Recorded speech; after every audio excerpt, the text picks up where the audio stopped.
السلام علیکم۔ جموں کشمیر ڈیجیٹل کے ساتھ میں ہوں عتیق خالد دھنیال۔ آپ کو بتائیں کہ آصف علی زرداری بھاری اکثریت سے دوسری بار صدر پاکستان منتخب۔ آصف علی زرداری واضح اکثریت سے ملک کے 14ویں صدر منتخب ہو گئے، جبکہ ان کے مد مقابل محمود اچکزئی واضح اکثریت حاصل نہ کر سکے۔ پنجاب اسمبلی میں 352 ووٹ کاسٹ ہوئے۔ آصف علی زرداری کو 246 ووٹ ملے، جبکہ محمود اچکزئی نے 100 ووٹ حاصل کیے، جبکہ 6 ووٹ مسترد ہوئے۔ سندھ اسمبلی میں آصف علی زرداری نے 151 ووٹ حاصل کیے، ان کے برعکس محمود خان اچکزئی کو 9 ووٹ ملے، جبکہ 1 ووٹ مسترد ہوا۔ بلوچستان اسمبلی میں 47 ووٹ کاسٹ کیے گئے، جو تمام آصف علی زرداری کو ملے۔ اس کے علاوہ خیبر پختونخوا اسمبلی میں 109 ووٹ کاسٹ ہوئے، جبکہ 91 محمود خان اچکزئی کو ملے، جبکہ آصف علی زرداری 17 ووٹ حاصل کر سکے، 1 ووٹ مسترد ہوا۔ صدر کے انتخاب میں جیتنے کے لیے 348 ووٹ درکار تھے۔ نو منتخب صدر مملکت آصف علی زرداری کل اپنے عہدے کا حلف اٹھائیں گے۔ وزیراعظم شہباز شریف، نواز شریف، آصف علی زرداری، بلاول بھٹو، محمود خان اچکزئی سمیت ارکان اسمبلی نے ووٹ کاسٹ کیا، جبکہ گرینڈ ڈیموکریٹک الائنس اور JUIF نے صدارتی انتخاب کا بائیکاٹ کیا۔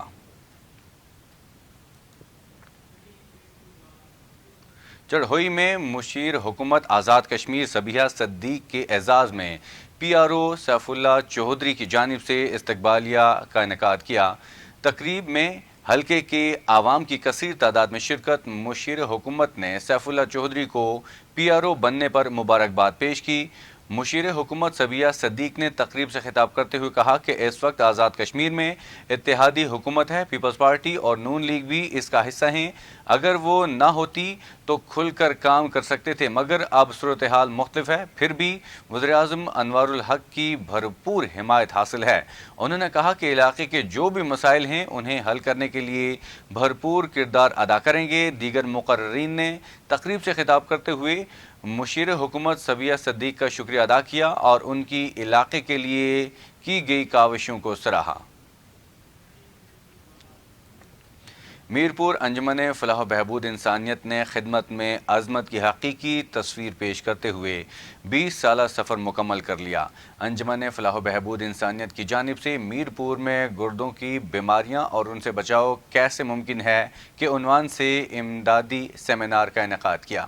سیمینار میں لوگوں کی کثیر تعداد نے امدادی ٹکٹ لے کر شرکت کی۔ مقررین نے شرکائے سیمینار کو گردے کے امراض اور اس سے بچاؤ سے متعلق آگاہی فراہم کی۔ مقررین نے شرکائے سیمینار کو بتایا کہ انجمن فلاح و بہبود انسانیت ثروت لوگوں کے تعاون سے فری کڈنی ڈائلسس سینٹر کو فعال رکھے ہوئے ہے، جہاں مریضوں کو مفت ادویات مہیا کی جاتی ہیں۔ انہوں نے کہا کہ بہت سے لوگوں میں یہ تاثر پایا جاتا ہے کہ فری کڈنی ڈائلسس سینٹر سرکاری طور پر چلایا جا رہا ہے، جبکہ ایسا نہیں ہے۔ ڈویژن ہیڈ کوارٹر ہسپتال میرپور کی طرف سے عمارت اور کچھ ملازم ضرور دیے گئے ہیں۔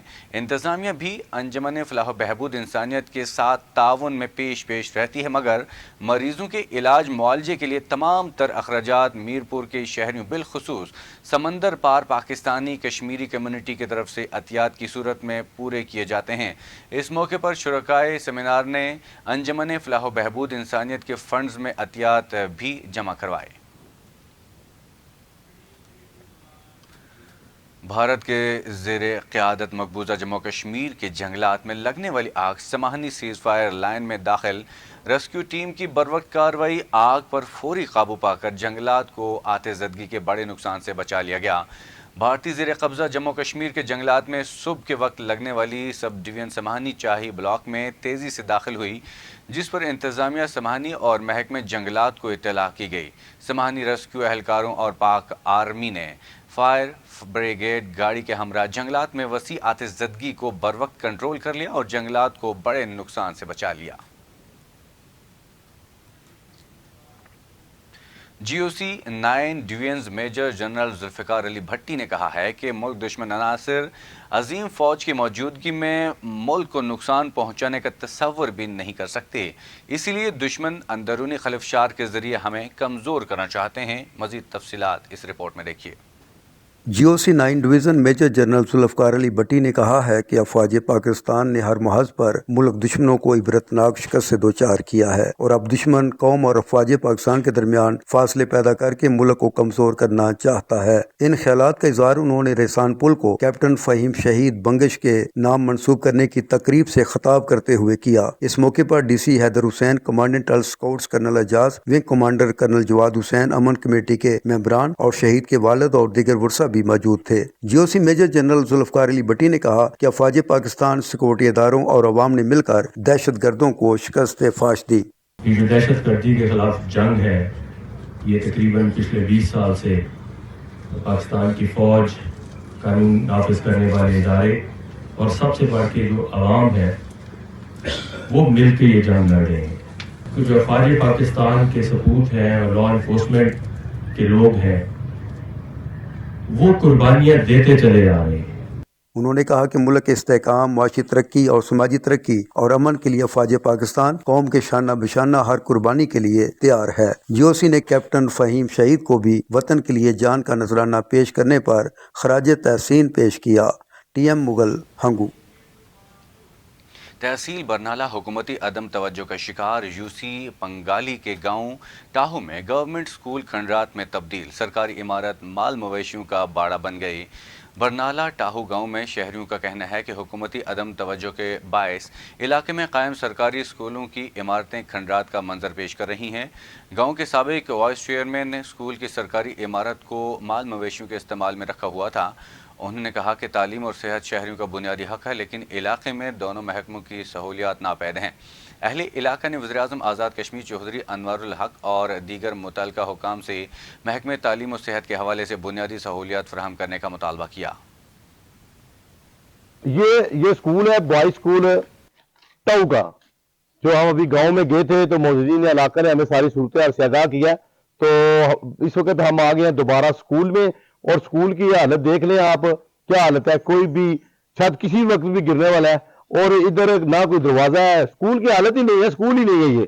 تو لوگوں کا وزیر اعظم آزاد کشمیر، وزیر حکومت سے مطالبہ ہے کہ فی الفور اس کو کوئی تعمیر کروایا جائے، اس کی حالت بہتر کی جائے، کیونکہ بچے جو ہے بالکل وہ جو جدھر پڑھ رہے ہیں، جو کرائے کا مکان انہوں نے لیا ہوا ہے، اس کی حالت بھی اچھی نہیں ہے۔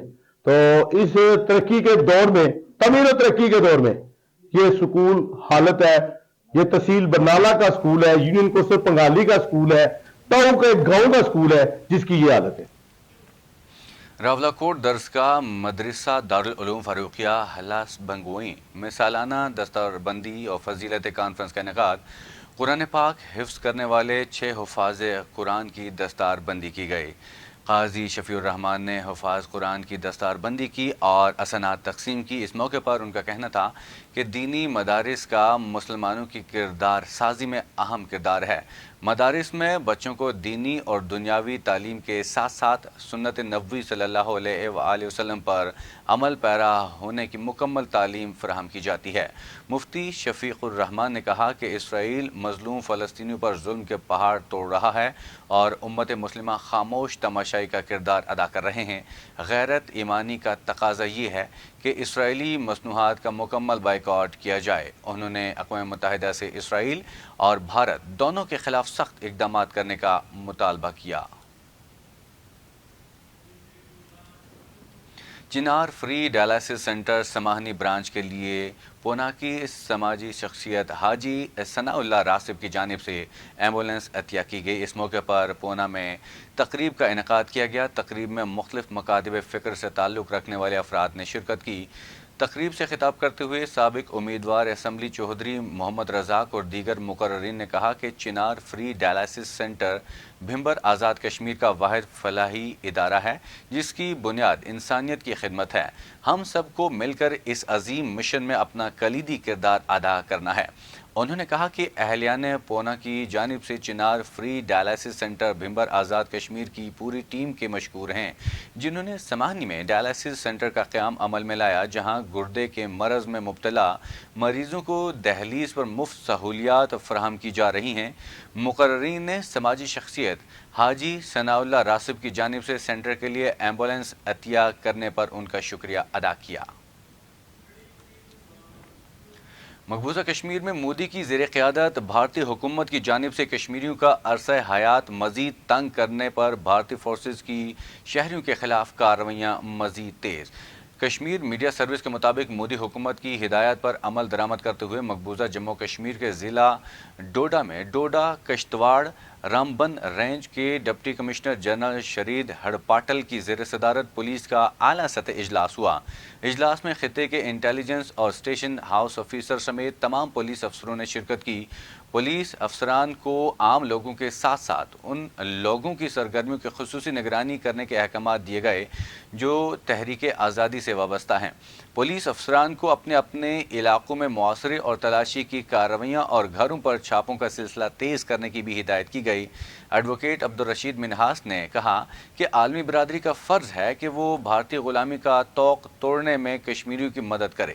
ترجمان نے اقوام متحدہ پر زور دیا ہے کہ وہ تنازع کشمیر کو کشمیریوں کی امنگوں کے مطابق حل کرانے میں اپنا کردار ادا کرے۔ اور اب بات کریں گے موسم کی۔ ملک کے بیشتر علاقوں میں تیز ہواؤں اور گرج چمک کے ساتھ بارش و برف باری کی پیشگوئی۔ محکمہ موسمیات کے مطابق مغربی ہواؤں کا سلسلہ 9 مارچ کو بلوچستان میں داخل ہوگا۔ محکمہ موسمیات کے مطابق 9 اور 10 مارچ کو بلوچستان میں تربت، کیچ، کوادر، جوانی، پسنی اور ماڑا پنجگوڑ اور دیگر علاقوں میں تیز ہواؤں اور گرج چمک کے ساتھ بارش اور چند مقامات پر موسلا دھار بارش کا امکان، جبکہ 10 سے 13 مارچ کے دوران چاغی، نوشکی، واشک، مستونگ، سی بی سمیت دیگر علاقوں میں تیز ہواؤں اور گرج چمک کے ساتھ بارش اور پہاڑوں پر برف باری کا امکان ہے۔ خیبر پختونخوا میں 10 سے 14 مارچ کے دوران وزیرستان کوہاٹ، لکی مروت، بنو، ڈیرہ اسماعیل خان، چترال، دیر، سوات سمیت دیگر علاقوں میں تیز ہواؤں اور گرج چمک کے ساتھ بارش اور پہاڑوں پر برف باری کا امکان ہے۔ اس کے علاوہ 11 سے 15 مارچ کے دوران گلگت بلتستان اور کشمیر، جبکہ پنجاب اور اسلام آباد میں 11، 12 اور 14 مارچ کے دوران مختلف علاقوں میں گرج چمک کے ساتھ بارش اور پہاڑوں پر برف باری متوقع ہے، جبکہ سندھ میں 10 اور 12 مارچ کے دوران محکمہ موسمیات کی جانب سے بارش کی پیشگوئی کی گئی۔